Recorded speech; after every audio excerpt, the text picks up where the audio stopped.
Howdy, guys. So I said I was going to do this at 1. What time is it now?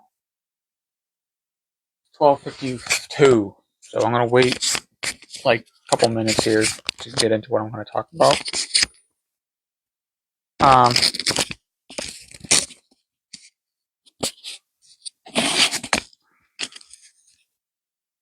Nothing really interesting going on too much. I hope you guys are staying warm with the storms coming up. And it's over now.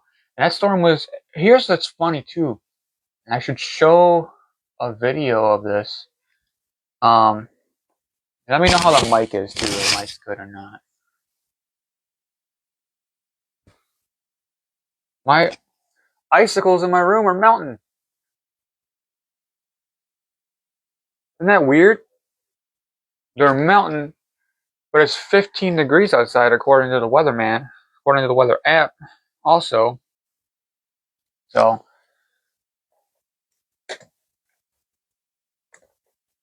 hopefully that doesn't fall. So, I was talking yesterday, I posted the thing about, the mini bike collection idea, and I'm kind of gonna go into that a little bit more. Not too much more, just because, this summer, this spring, this whole 2026 isn't going to be really about that anymore. Just because I have a few things that are going against me, so to speak, whether it's the mental health, the health stuff, the unemployment, um, the weather kind of, because that kind of ties into the first one. The not being in any club, not being able in any social club, not being able to travel. Like, there's just too much going on for me to justify really working on this stuff anymore, other than the fact it does bring me happiness. But if I can just get a few bikes going, you know what I mean? I don't really need to put these projects all the way together. With that being said, though, I do have some side projects too that would be kind of cool to do. That I'm going to do for YouTube, but I'm going to keep those kind of quiet because I want them to kind of be a surprise. Even though I'll probably be posting them on Facebook too, so I don't know. I'm going to try to keep those as possible, but again, all kind of small engine related, and even like transferring over to like some of the RC stuff because I've been kind of getting more back into that scene too, just because of the localness of it and the racing. Side note: Jackson is sick, so Jackson might run in here or bang on the door to come in. If that happens, we're just gonna let him in, and he'll come hang out with us. So that'll be fine. But all in all, I have to start hustling. I have to start kind of utilizing what income I'm going to be having come in here shortly into a form or a platform where I can actually use that money to grow it, basically. And working on stupid projects isn't going to do it. I'm not popular enough on social media to do that. I'm not popular enough on YouTube to make any monetizations and make any money. Um, and honestly, YouTube was never supposed to be that for me. Like, it never was. Like, sure, when I started YouTube back in 2014, maybe. Like, my very first YouTube video was me and my buddies doing like the push lawnmower demolition derbies and stuff like that, and that was it. That was our YouTube. You know what I mean? It was nothing fancy. And then I went and I kind of started filming demolition derbies around the New York State area, particularly. Like, my very first video I still have up, one of my OG videos, is the video of the last New York State Championship demolition derby at the Moody Mile in Syracuse at the State Fair. I am so fortunate to have gone to that demolition derby. I've always wanted to go to the State Fair demolition derby. I went to it once in either 2007 or 2009 with my uncle, my dad, my uncle's friends, and his kids. And it was just a fun time. We were there from the beginning of the day all the way to the ending of the night. It was just a long trip, and it was cool. But I traveled, dude. I've gone to demolition derbies in St. Lawrence County, Boonville, Norwood, Palmyra, Genesee County, Monroe County when Monroe County was around. I've gone kind of everywhere. I think the only spot I haven't hit up is the Southern Tier. I've never gone to Angelica. I've never gone to Belfast. I've never gone to anything. I went to Ontario County. I've never been to Stupend, Seneca, Yates. I've never been to any of those demos. So, um, but I've been everywhere, and my YouTube reflected that, and that's why I never really strived to make the money from YouTube. You know what I mean? And that's, you know, fine. I just enjoy the creative outlet. I mean, you'll see things on here where I'm like, I'm writing those things about the mini bikes now. I wrote one about the PW50. I wrote one about the Z100, and early Honda mini bikes. Um, I have my mini bike collective group, which I'm kind of my mini moto collective group, which I'm kind of been slacking on a little bit just because of it's a slow process, and I kind of got a little discouraged there, and I'm doing a lot of stuff with it. I was doing too much. I was doing a post Monday, Wednesday, Friday, and realistically, I probably should maybe write one and post it every 2 weeks, just to keep it going and keep it going with that. And I have plans for that group. I wanted to really get it going to being a collective group of people where we could interact. Excuse me. And I know, and I feel like I've asked people to help participate more and more in that group, and I get denied, or they just look at my shit and they don't get back to me. And I know I am deemed as unprofessional. I'm deemed as somebody with not good character. I know I have stains on me, which I don't get why totally, because maybe it's because I'm a nerd or just the way I carry myself or what it is. Because on here, I'm very social in person. I'm very to myself because if I talk too much, like I'm doing now, I feel like I'm perceived as stupid, or I'm perceived as somebody that doesn't know what they're talking about, or they're perceived as goofy or just childish, or you're just judgmental. Does that cause social anxiety for me? Not as much as it would for some people. You know, I am who I am, man, and that's just the way it is. Do I wish I have some better character moments and maybe some of the shit I did in the past with other clubs and stuff? Yeah, maybe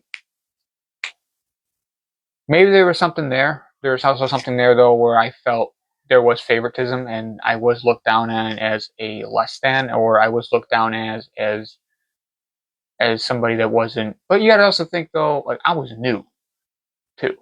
Yeah, they're gonna look down at you as somebody less than because you're new to the group. You know, you got to earn that shit. You got to earn respect. You got to earn your way into the group. So I got sorry about that. Mail truck's out front. I think he got stuck. Let's see. How long does it take to unload mail, lady?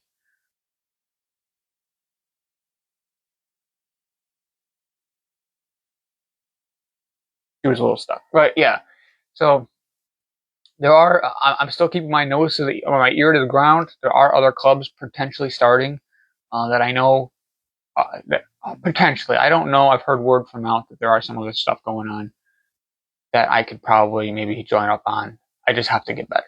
So I'm excited for that. You know, I look forward to that, and I look forward to see what they do. And there's still Alexander.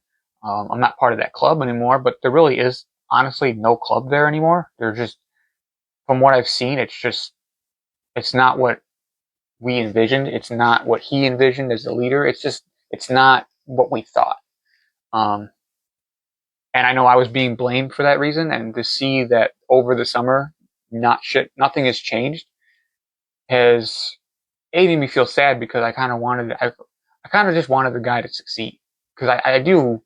Maybe if it was me and he succeeded, maybe it'd be like, okay, you know, I should have stepped down. But knowing that nothing came of that for me is like, oh, okay, Dan, what's going on?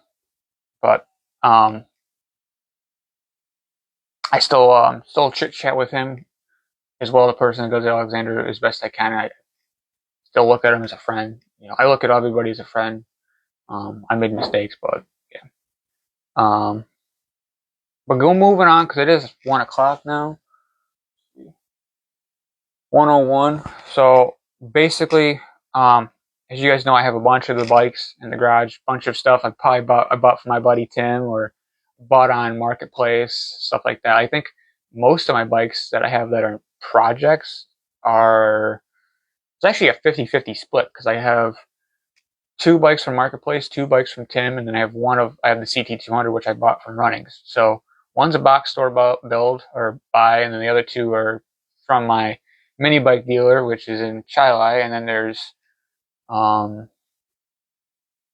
marketplace. So I was mentioning yesterday about what to do with all that because I don't have the clubs anymore. I don't have that group or that aesthetic of being in a group, or that, well, not aesthetic, that's a wrong word, but I don't have a group for the bikes, because you build the bikes for the reason I got the vintage bikes was not just because I enjoyed them. I did find them interesting. You only really need one. Like, realistically, I only need one vintage bike, one normal bike, and my 2 race bikes, and that's 4 bikes.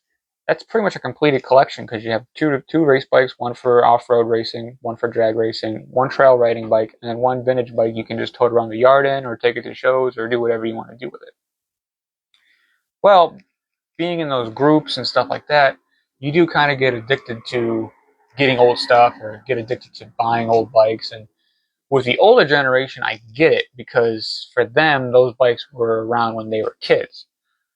For the newer generation, I think we just do it because either we do value that old nostalgia, or we also are just trying to follow, and we're just being followers, and that's all we're doing.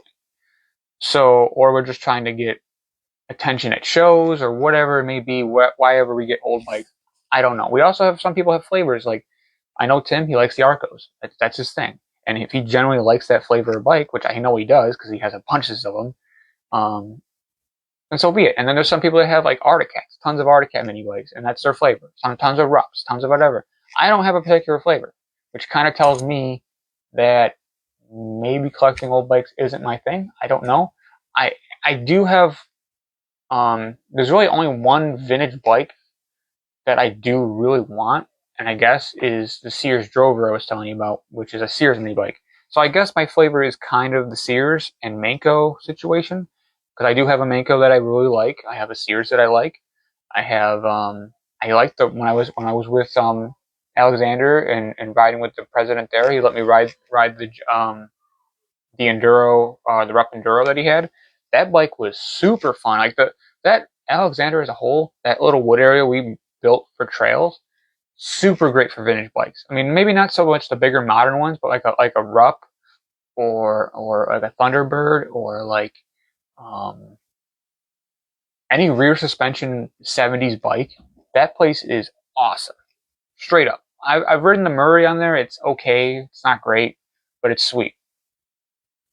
Getting to the point of this is, I want to make the collection and form it for YouTube, but I also want to do it in a certain way that hasn't necessarily been done before. And I think it has been done before, but I don't think people have thought about it the way I'm thinking about it. Because I think people just collect bikes for the bikes themselves. And that's what they do. You know what I mean? They just get a bunch of bikes, they put whatever motor they feel goes in them, and they just kind of flow with the build. For me, I want to make this have a purpose or make sense to me. Because right now, not having a club, it doesn't make sense to really put money into these bikes. Because I enjoy them, but it's like, I don't have that nostalgia thing. I don't have that personal connection to them like some of the the older generation does. The only bike I have that's personal is a CT200 in my garage. And then the one that me and Jay did, it didn't start out personal.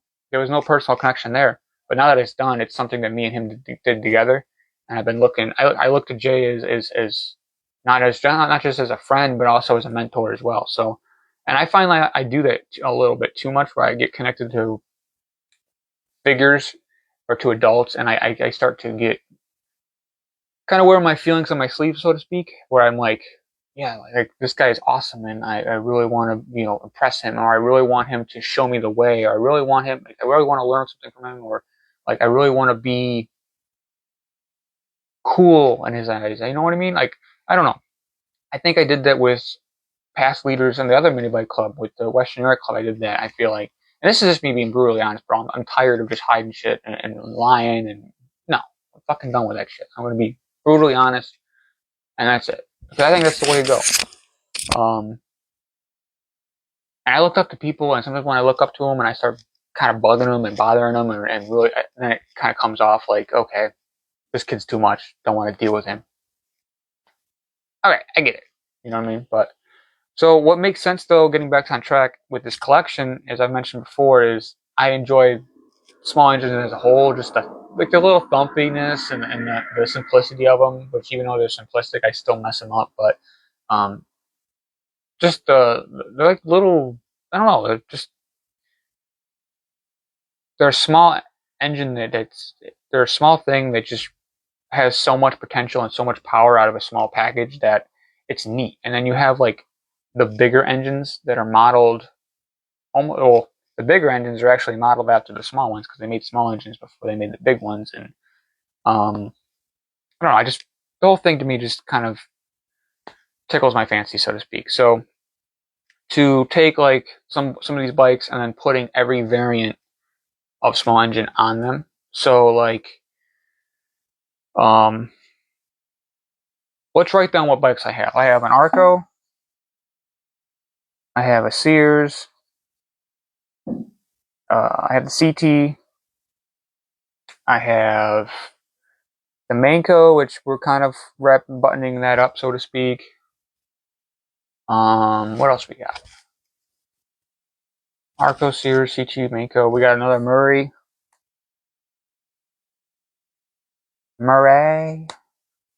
So these are the bikes that we have that are pretty much, they need motors, I'm going to put the other Sears too. I'm going to put the Sears Roper. It doesn't need a motor, but it's going to because I'll explain why. So the Arco, the Sears CT, the Mako, the Murray, and the Sears Roper all need to be repackaged somehow. The Arco, and like I said, I want to do every variant of said small engine. So I could be, if I didn't have as many bikes as I had, I would be happy with just packaging. Okay, well, one gets a flathead engine, one gets an overhead valve engine, one gets essentially like every variant of small engine going into each project. So then when you're said and done, you have every style of motor, which is cool to me. And then you have them on a different bike, which is different. And then we can package the bike with a theme. So like a theme could be like, look at my pants, Teenage Mutant Ninja Turtles. We could probably package that with one of these bikes. I'm a big Magnum PI fan. Let's make an Island Hoppers fucking mini bike. Let's do we could just go classical where we like, or we could just make a theme like the Manco. We're gonna be doing like I think we haven't put it's called Project R&R, but we haven't figured out what the R&R stands for. I was thinking rustic red or something like that. But the point is we can package them with a theme. The Arco I had a plan with. I had the plan of putting the H30 on it. I don't need three horsepower flathead motors, dude. I have three of them. I have the Sears that I got from Haley's cousin Jack. I have the Sears Roper with the 3 horsepower brakes. So I don't need three. So being that the Murray or the Murray that I got from Jack is all original Murray, I'm gonna leave that motor alone because it doesn't make sense to take that motor off to put a different motor on and it's no longer all original. Once it's a pickle, it's a pickle. Right now it's still a cucumber. Let's leave it a cucumber. So that will stay the way it is. I guess we'll start with the Sears Roper because I brought it up already, but Sears has a 3-horse Briggs with no governor on it. It's a ripper, dude. I mean, that thing goes 30 miles an hour with 30. Actually, I think I clocked it at about 32 miles an hour uphill. Downhill, it goes like 35. So, I want to repackage that with just a standard bore 5-horse, either 5-horse Briggs or 5-horse whatever I have that's flathead. The only 5-horse I have that's a small block is the Kawasaki. I am going to compare and contrast, which we can do right now. Give me a minute. We can do right now. We can compare and contrast.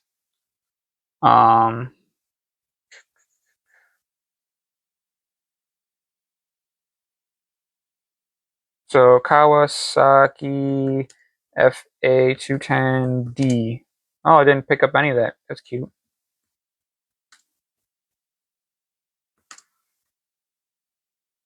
Bore and stroke. So it has a cylinder bore of 72 millimeters and a stroke of 51 millimeters. Giving it a, what? How many cc's is this? Tell you? I'm assuming it's 210, so that makes sense. So that has that. All right, 5 horsepower Briggs, bore, and stroke. Let's see here. We're going to do it in millimeters too because the Kawasaki's in millimeters. So in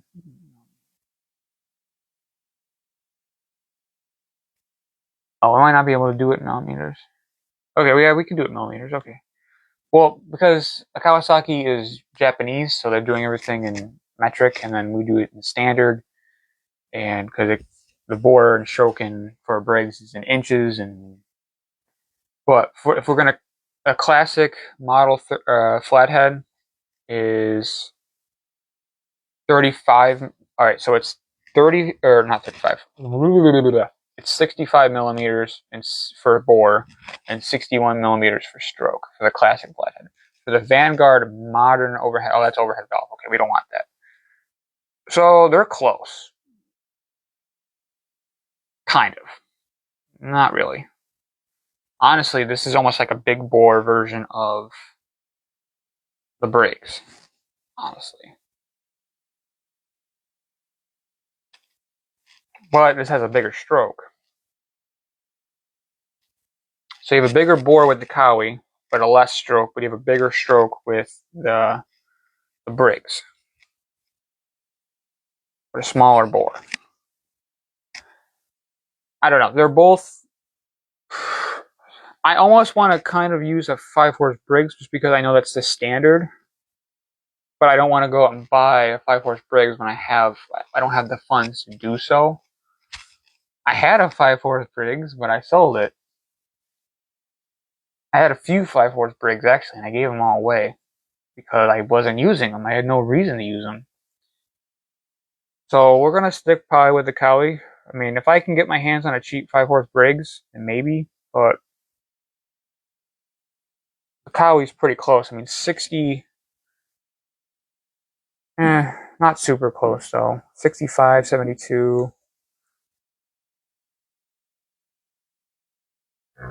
Excuse me, it's 8 millimeters bigger, which is pretty big.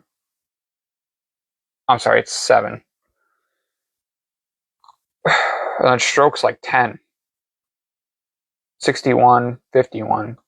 So it has a 10 millimeter bigger stroke too.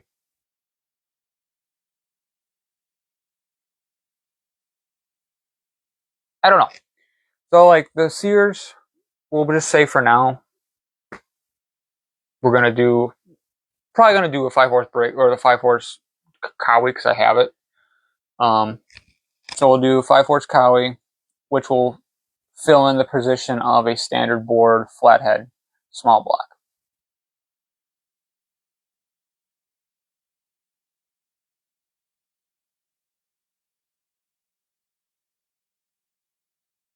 All right, and then we can package that to either match because I thought about doing it like you could do the green that's on the motor or it being a Kawasaki and being from Japan. I was kind of thinking a Ninja Turtle vibe, so we'll to do that. That is Joe's bike. I did get it, and I was kind of trying to preserve it for him. So I don't know.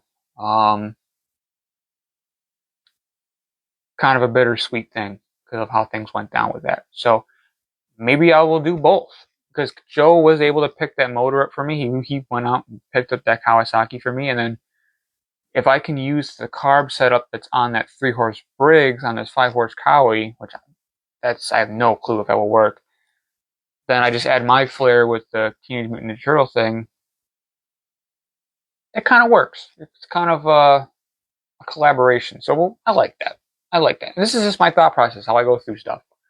And then sticking with flatheads, the Murray, okay? So when it comes to variations, you have like a small bore flathead, small block, and then you have a standard size, and then you have a big bore, or a big block, I should say.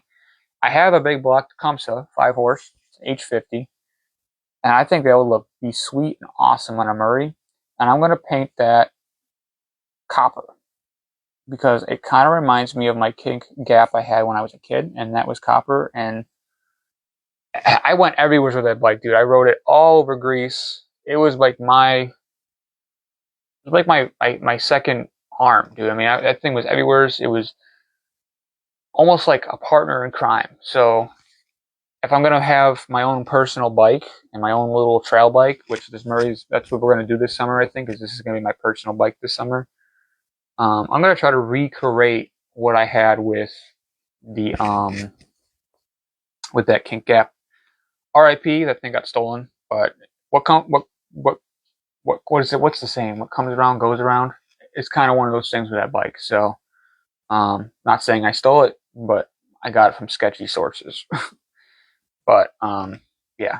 So that solves. So we have the standard size a bore flathead. We have a big bore or a big block flathead that solves those two motors. The Manco R Project R&R. So I have another variant, which I don't know if you guys thought of this. Honda, Subaru, I believe Yamaha made an overhead cam variant for. Oh, Robin too. I think Robin did as well. They all made an overhead cam variant for these small engines, and they're really nice motors, and they're actually a little rev happy kind of, and they're kind of nice little thumpers. Problem is there's a timing belt on them, and sometimes those can break, and there's really no way to really boost power in them. So it would be good for that frame. It's a Manco Streaker. I got that from Marketplace, and I think this would be a good motor for that. So we're gonna go overhead cam motor going in that. We're gonna R&R. I think I had a name picked out, but I forgot it. It's R&R because I think it's supposed to be rustic or Ruby in the rough. Ruby in the rough, I think it was what we were gonna name it. Ruby in the rough. I think that's what we were gonna call it. R&R, Ruby in the rough, because the bike itself is like a mixture between good parts. I got a whole new Go Power Sports front end, front brakes, but the motor is the rest of the frame was like, that's why I didn't want to repaint it, because like most of the original paint's good, but not all of it's good, and I don't really want to touch it up because then it's going to look like I touched it up, and it's like, and I have the original rims on it, but on the back, but then I have a new rim on the front. Some things don't match, some things don't match. It's my first build, so don't judge me. It's good enough, you know. It's not something I'm looking to get awards with, you know what I mean? That's not the point of this. The point is just to get a bike that you feel like you either saved, which is another thing that's cool about this, is you're getting something, you're saving it from the junkyard and you're building it, and it's back on the road or back in the yard and stuff like that, which that's cool. But then also just building something that means something to you. So next is the CT200U, and now we're kind of going to like the overhead valve part of this. The CT200, man, I rode that at Tall Pines. My first mini bike got me into everything. I don't know what to build it into. The only thing I know that it will fit is a big block. And I'm thinking like a 301 Predator. 301. So the 301, and I'm not going to give it a theme. It's the same bike I've had, same paint. I'm just putting parts into it, getting it back on the road or back on the trails. I didn't know if I wanted to do a street bike or a regular bike with it. I'm not sure. I'm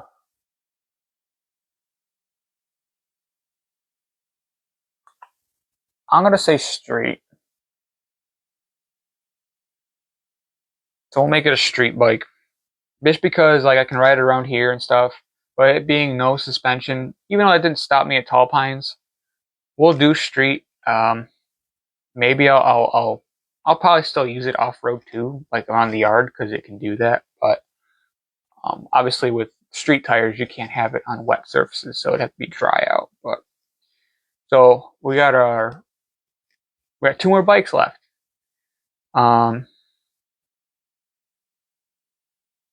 We have the Sears and the Arco left. And I'm kind of on the fence of selling these, not selling them. I'm going to fill it out for now, but I'm not sure. With hard times comes hard decisions. So We'll see. But the Sears is a Sears Runabout or a Sears SR. My buddy Timmy's pretty sure it's a Runabout. I sent it to a few other guys, and they said it could be a Runabout. It's kind of hard to tell without the numbers and shit like that. So I'm like, well, that's not really helpful because the Sears Runabout and the SR look kind of similar. But I'm gonna trust him. He says it's a Runabout. Not that it really matters, honestly, because it's the same company. It's still manufactured by from Bird. Bird Engineering is who makes those bikes, so it don't really matter, and they are pretty identical. So I don't know of a theme for that bike. I kind of wanted to do a two-stroke idea, but because I want to get the basics out of the way, I'm not going to do that. So I think the Sears would be a good small bore overhead valve. So like the 79 cc's, you can get Predator motors. You can get at Harbor Freight. I have a 4-horse from a pressure washer at Dad's house. I could probably use that. I have a GX 120. I could use that. Maybe I would. Maybe I'll trade them out with my dad. I'll give my dad a GX 160, a bigger motor, and just trade out for a little one. Because I have two GX 160s right now. So we're gonna do small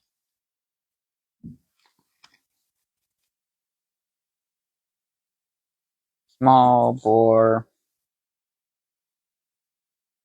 and then we're gonna do. I don't have a theme for this yet. Actually, that's not true. I do kind of have a theme for this.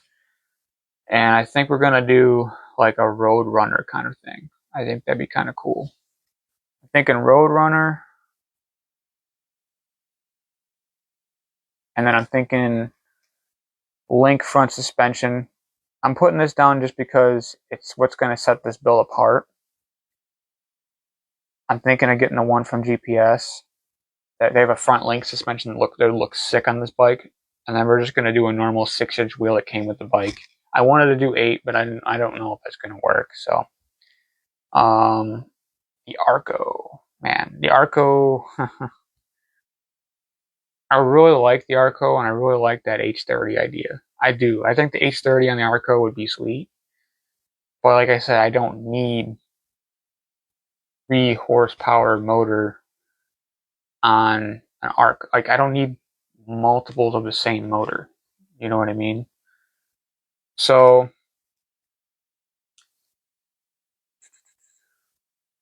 I'm pretty sure a GX. I want to make sure this too before I go any further with this idea. Is I want to make sure that the GX 160 is still a standard bore. Just because if it's not, then this idea is pointless.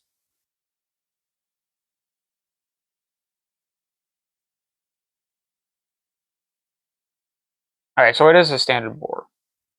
It's just a smaller stroke.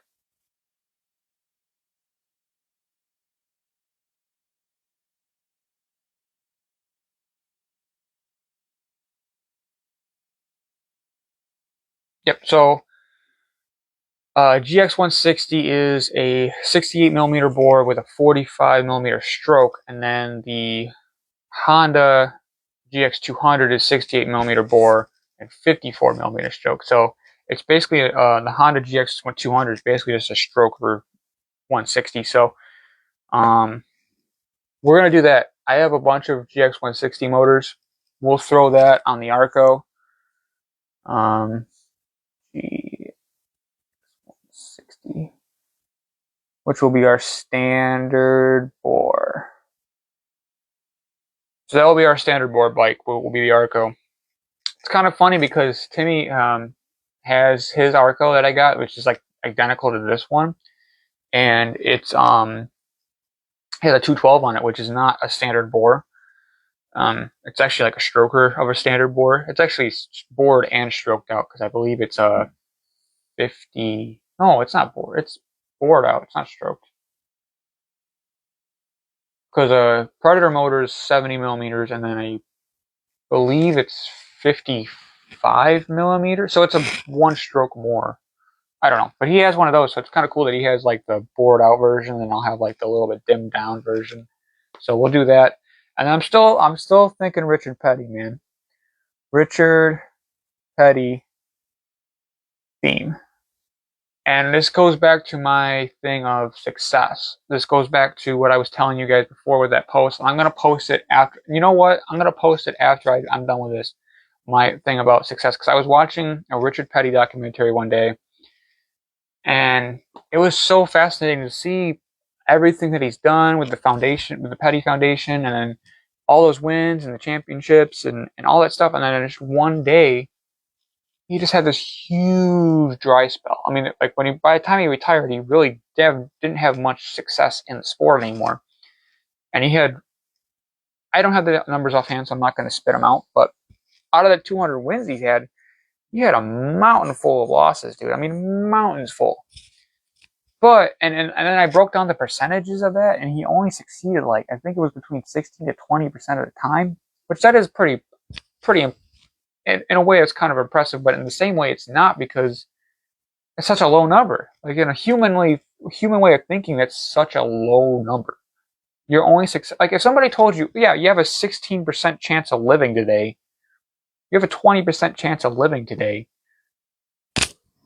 That's not that don't give you no confidence, man, like at all. So that's why I'm like, man, success really is a perspective.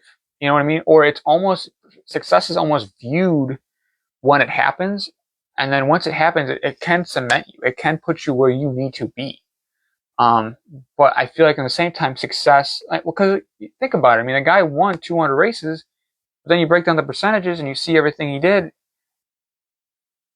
In a human way of thinking, you could think he wasn't successful, but he was. We deem him as the king. He is the king. So, point of me being and me fucking rambling on is that's why I want to do the Richard Petty bike, because it really opened my eyes to, you're being so hard on yourself, dude. Success is what you make of it. What is success for somebody is waking up in the morning, going to work, getting the money, taking care of their family, and they're successful. They're happy with it. It's their inner peace that's happening. People are born to be parents, they're born to be fathers, they're born to be mothers, and they're happy and they're content with that. And there's some people that aren't, and I think that's something that, getting off topic again, but some people with addiction issues and stuff, I think it is a disease where it does trap you, it grabs you, and then your brain is locked in like a mental block, kind of how I am.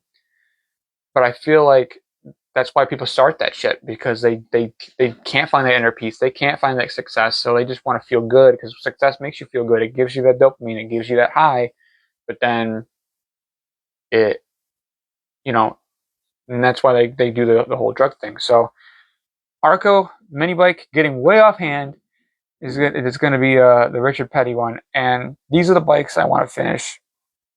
These are the bikes I can finish. I'm not starting. I have 1, 2, 3, 4, 5, 6 projects.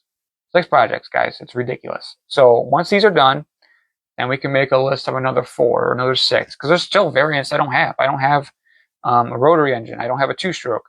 I want to get a propane one and do a little thing with King of the Hill. I think that'd be fucking hilarious. And now that I said it out loud, when I'm saying it among friends, I don't know. I feel like, and I don't know if he's my friend on here, but I feel like Travis, TLC mini bikes. I feel like if you're hearing this, if you did do that, that would be a sweet build, and I wouldn't even be mad, because I feel like that'd be sweet if you did like I want to do it with an RCF bike. I want to get an RCF micro mini. I want to put a propane motor, an overhead valve motor that runs on propane, paint it all white, give it some red grips, and then the seat would be covered with King of the Hill characters. So you'll see Bobby, you'll see King of the Hill, you'll see the King of the Hill logo, and it'll be a dripping with King of the Hill on there. And then maybe finding some ways to put some quotes on the bike as well. That would be a sweet contribution to that show. It's one of my favorite shows. And it's kind of looking back on it now, I'm building these bikes towards things that I enjoy. I'm building these bikes to things that I like. So that kind of concludes this. We'll get to the more. I mean, I didn't mention the 2-stroke build. I didn't mention the V-twin. I didn't mention any of those. There's still tons of variants, tons of things we can do. But let's not forget one important thing is I'm broken, I'm weak, I'm not where I need to be in life.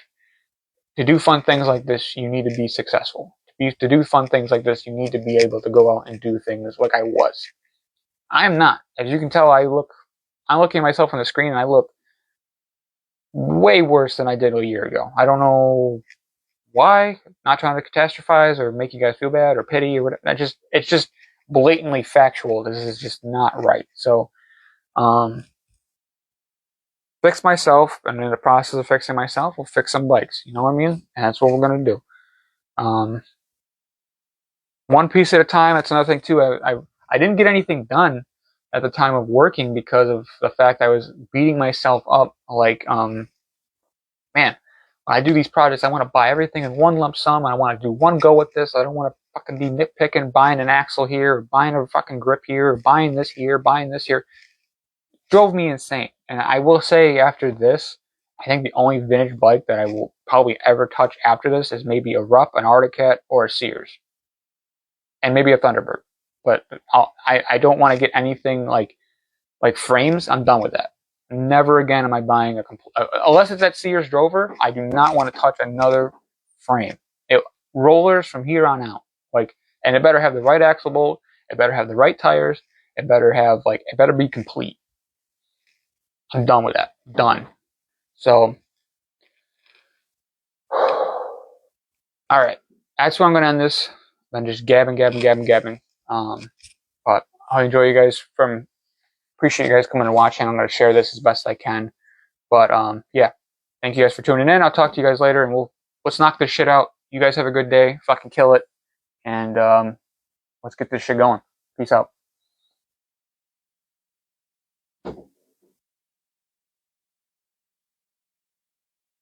Maybe.